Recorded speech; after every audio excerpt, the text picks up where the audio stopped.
Otros. Bien, y como le decía, y usted ya sabe, aquí en la República Argentina, una maratón fue la sesión en el Senado para la aprobación de la ley de bases o lo que quedó de ella, algunos artículos en lo que hace a lo fiscal que han sido rechazados, muchas preguntas más allá de la resistencia al cambio y ayer el desmán, las declaraciones diversas incluso del presidente hablando de terrorismo, de intenciones destituyentes.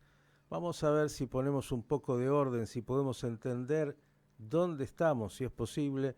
Lo haremos con el analista Gabriel Slavinsky. Gabriel, buen día, ¿cómo estás?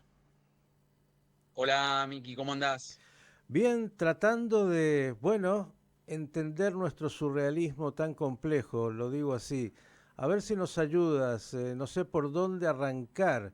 Finalmente, después de más de 22 horas casi, terminó la sesión.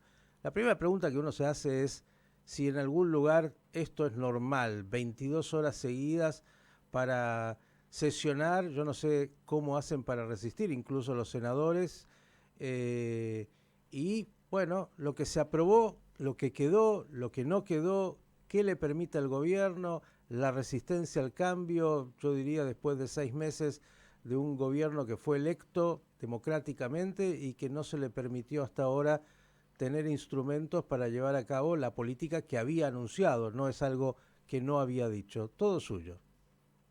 Bueno, balance es que han pasado 6 meses. Yo creo que ese es el dato fuerte, es que pasó, si el gobierno lo dividís en semestres, son 8 semestres y ha pasado el primero, ¿no?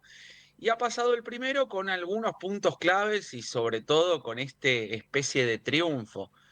Yo digo, algunos marcan que 6 meses es una eternidad para aprobar una ley y que se logró con un mínimo margen, que es demasiado pobre, demasiado poco. Me parece que es un gol importante para este momento por algunas cosas fundamentales. La primera es que Milei y la Libertad Avanza tienen un 15% de legisladores como mucho. Eso hay que marcarlo para analizar la película completa. Tienen el 15% de los senadores y diputados, y en senadores 10 quizá. Entonces, la primera cuestión es su debilidad legislativa, ¿no? Sobre todo haciendo un contraste con que la ley ha sido aprobada ayer. La segunda es que la ley ómnibus inicial tenía 800 artículos, luego 300 y ahora quedaron un poco más de 200. Digo, termina siendo una ley igualmente ambiciosa, fuerte, con, con amplios cambios, sobre todo marcando cambios de rumbo bastante importantes en algunos aspectos. Y el tercero es que tampoco podíamos esperar que el presidente acuerde en sus primeros 2 meses al asumir, o el tercero, sobre todo entendiendo de que su opositor, su rival conceptual es la casta a la que insulta y le dice al Congreso que son un nido de ratas y los legisladores que son una máquina de impedir. Por lo tanto, en esa lógica te diría, bueno, pasaron 6 meses, me parece que era un tiempo casi que estratégico que el gobierno se fijó, que marcó un cambio de rumbo, que está operativo a través del DNU y que ahora lo ratifica con un mensaje hacia adentro y hacia afuera, con la instrumentación de la herramienta Guillermo Francos en la cuestión política. Entonces, parece que es importante, más allá de qué dice cada artículo. Acá hay un mensaje claro de gobernabilidad, de sí, podemos ser eficientes a pesar de nuestra debilidad legislativa. Bien, Ese es el ¿cuáles análisis central, me son, parece. Gabriel, esos aspectos importantes que contempla lo que quedó de esta ley de bases y que son significativos para la población y el futuro? Mira, tiene muchas herramientas de lo que llamamos operativas de cambio de esquema en materia de, bueno, se hablaba de, tú lo sabes bien, en materia de jubilaciones, en materia de reforma del Estado, en materia de privatizaciones, pero yo te quiero marcar una que es central, ¿no?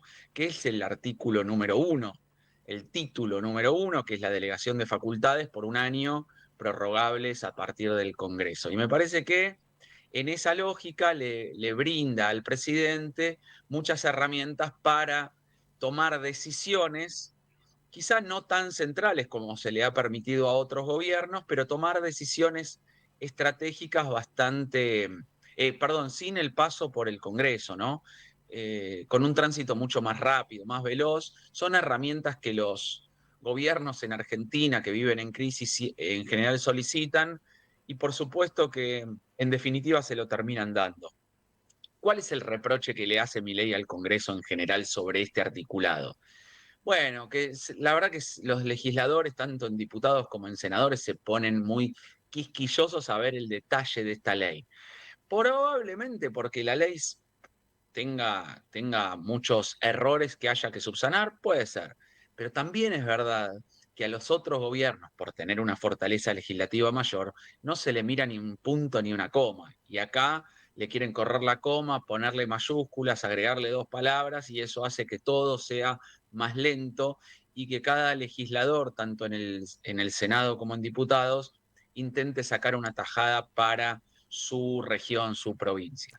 Entonces, me Pregunta parece que acá el operativa. aspecto central es el gol conseguido por el gobierno más que el contenido Ujú. de la ley bases.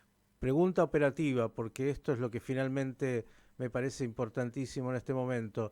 Este título número 1 que delega facultades al presidente por un año y que se puede renovar, ¿qué le permitiría al presidente? Porque todo el resto que se fue, bueno, cortando, cambiando, no se puede privatizar Aerolíneas Argentinas, los medios públicos. ¿Eso el presidente con este artículo podría meter las No, manos o no? no, tiene algunos puntos, sobre todo en el factor económico, en el ámbito económico, ¿no?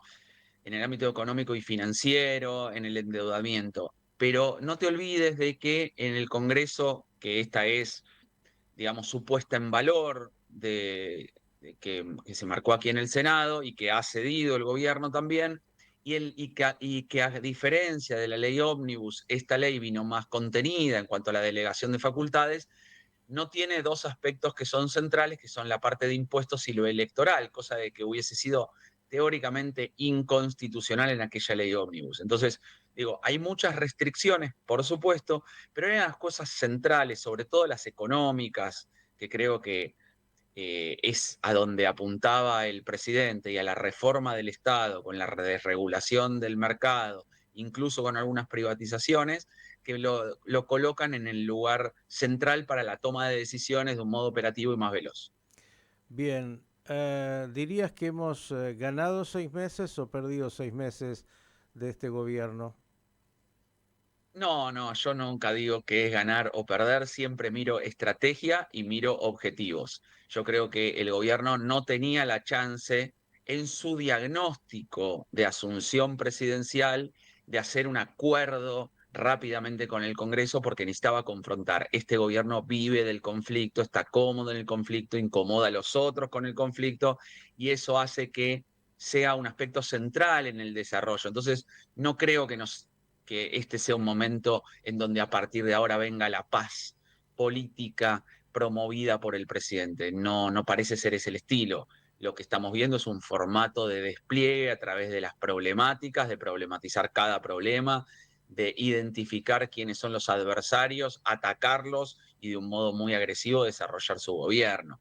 Entonces, lo que tengo la sensación es que el gobierno diagnostica que tiene que conflictuar, pelearse por su debilidad inicial, apalancarse en el 56%, eh, potenciar su narrativa, incluso muchas veces nos deja perplejos de cierta negación de esa debilidad, mostrándose como un gobierno fuerte y avasallante, cuyos resortes son Elon Musk y Donald Trump, quizá. Y uno dice, ¿y qué tiene que ver esto con la Argentina? La respuesta puede ser nada, pero sin embargo se apalanca en donde puede para mostrar de que lo que viene es de protagonismo absoluto. Y la verdad que es una de las fortalezas del presidente, su narrativa y su construcción del adversario. Ujú. Eh, Ayer se vieron imágenes de violencia, se vieron imágenes fuertes nuevamente. El presidente llegó a calificar a aquellos que fueron violentos como terroristas, así directamente y de intención destituyente. Lo que muestra, claro, es esta grieta enorme que existe y la resistencia al cambio y aquellos que están en la oposición, que me parece que, bueno, aunque están en la oposición, perdieron las elecciones, sienten que ellos son los dueños de lo que tiene que acontecer en la Argentina. ¿Cómo ves lo social y esta grieta tan marcada?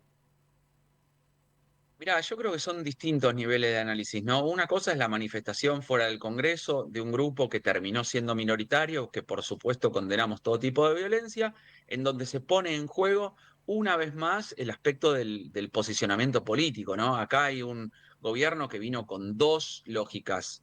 La primera es de una cuestión, o con dos temas centrales, ¿no? La economía y el orden público en cuanto a la seguridad. Vino con esas dos ofertas, ofertó esas dos cuestiones. Bueno, y en el caso del orden público, atacando los piquetes y la defensa del espacio público, está esta batalla que uno puede decir, ¿para qué hay 700 policías para 150 personas? Bueno, creo que tiene que ver con no entregar una de las cláusulas del contrato inicial del presidente. Es decir, miren, nosotros vamos a cuidar el orden público y aquí no puede haber manifestación violenta, puede haber manifestación pacífica con estas reglas. Entonces se pone rígido. Me parece que eso es lo que vimos en juego.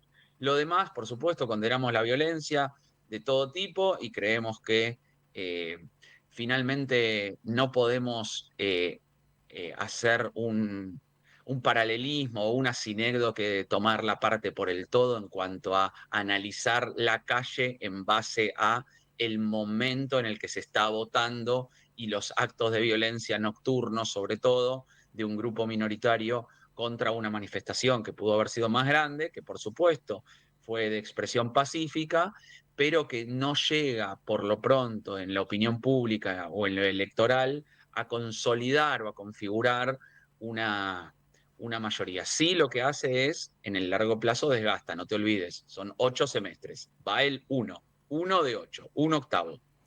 Bien, Gabriel, como siempre, agradecerte por la claridad. La vamos a continuar porque esta Argentina tiene una dinámica muy intensa, muy compleja. ¿Dirías que entonces es un buen gol para el gobierno a esta altura? Sí, sí, es un mensaje claro hacia adentro y hacia afuera de gobernabilidad y de decir, miren, no solamente vamos a cambiar el rumbo, sino que podemos hacerlo.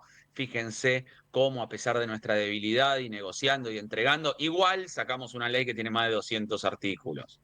O sea, fuimos, negociamos, quizá cuando decían no la ven, en realidad lo que estaba diciendo es, miren, nosotros te vamos a mandar 800, me vas a decir que no, después me vas a mandar 300, me vas a recortar por todos lados la ley, pero terminó saliendo una ley que te diría que es de las más grandes que ha conseguido algún gobierno como primera ley en su asunción. Entonces, digo, un articulado de 200 cuestiones, dando de baja algunas normas, subiendo otras, me parece que por lo menos para el inicio es un triunfo. Lo que sigue es mucho más desafiante, ¿no? Que es conseguir eficiencia en la articulación política, en la negociación y sobre todo en la gestión. Bien, la próxima la seguimos con los gobernadores, con el gobernador de la provincia. Acá no faltan desafíos desde ya para ningún gobierno. Gabriel, gracias por estos minutos. Por favor, un placer, saludos. El analista Gabriel Slavinsky, dándonos una comprensión de lo acontecido en la aprobación de esta ley de bases y lo que vendrá seguramente no va a ser más simple.